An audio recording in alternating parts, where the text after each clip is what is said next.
Because in our first world, we talk about the effects of bromate and these things like this, but arsenic is a very deadly substance, and it's all over the world in high concentration, so I think this is important. So our next speaker is Doris van Halem, and it's arsenic technology research crossing borders and disciplines. So will you please come up? We'll hear her favorite song, which I don't recognize, but maybe that's good.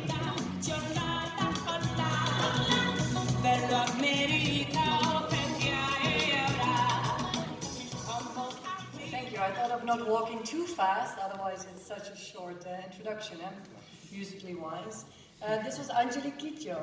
She's a singer from Benin, and in Benin is where my water career started. So there were also bars in Benin, slightly different from Berlin, but so that is where it started for me. Well, it's really nice to be here. So as my students would say, super nice to be here. I think I'm honored to be here as a plenary speaker for all of you in this room. And I want to take you on a journey on the research we've done in the past years related to arsenic technology, both in the Netherlands and in Bangladesh. So I'll start with introduction, some content, and end with conclusions. And well, actually I will end with a small do-it-yourself filtered video that my students made. So what is arsenic? I'm quite sure in this room most people have heard about arsenic and that it can be a problem in water. Well, let me just be very clear. Arsenic is extremely toxic. It's been used as a rat poison in the past. It's been used in wallpapers because it colors nicely green, not realizing that children lick everything, also wallpapers. So there was a huge issue with children dying because of licking the walls. But now we're talking about acute arsenic poisoning. If we talk about drinking water, it's the chronic exposure that's important, at micrograms per liter. And in my presentation, I'm focusing on the contamination that occurs naturally in groundwater. It can also occur because of mining activities, it can occur because of geothermal influence. In my research now, for this talk, I'm focusing on the groundwater arsenic. Arsenic occurs in reduced aquifers, anaerobic aquifers, and doesn't come alone. Often there's ferrous iron, manganese too, ammonium in the water as well. And as I said, we talk about chronic exposure. It takes years to develop an illness, even at high concentrations.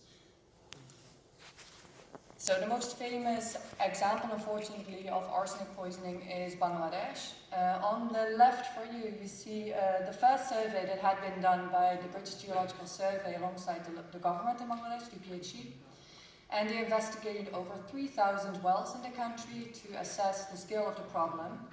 And it clearly shows that the wells that are red are over the national guideline, the orange ones are over the international guideline of the World Health Organization, and the green ones are good, that the scale of the problem is big.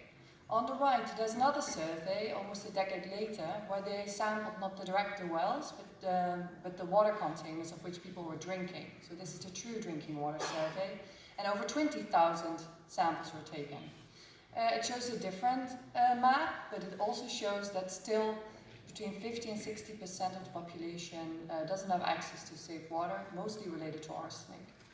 Having said that, the intervention of moving away from surface water towards groundwater has been a huge hygienic jump in the country.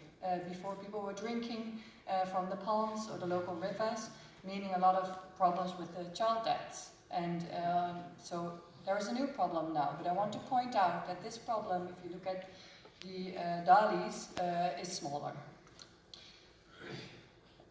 I made this presentation obviously before today, but the knowledge gap has been raised, and apparently I knew about this because I think there is a huge technology gap. So if we go to a village, for example in northwest of Bangladesh, where we are working now, close to Rajshahi, people have access to water. So there's a hand pump in most of the premises. However, it's often not known whether the water quality is good for drinking or not. So when you decide to drink this water, you are at a high risk of exposure, whether you have arsenic or not. The risk is there. The other option that is locally available is bottled water. So there are bigger 5-liter containers available for about 60 taka, which would, if you recalculate it, €2, I should have made it pounds maybe, but it would be about 100 euros per cubic meter. Well, that's huge. That's expensive for anyone, so particularly in the village. So we can do this better, right? We know there are many technologies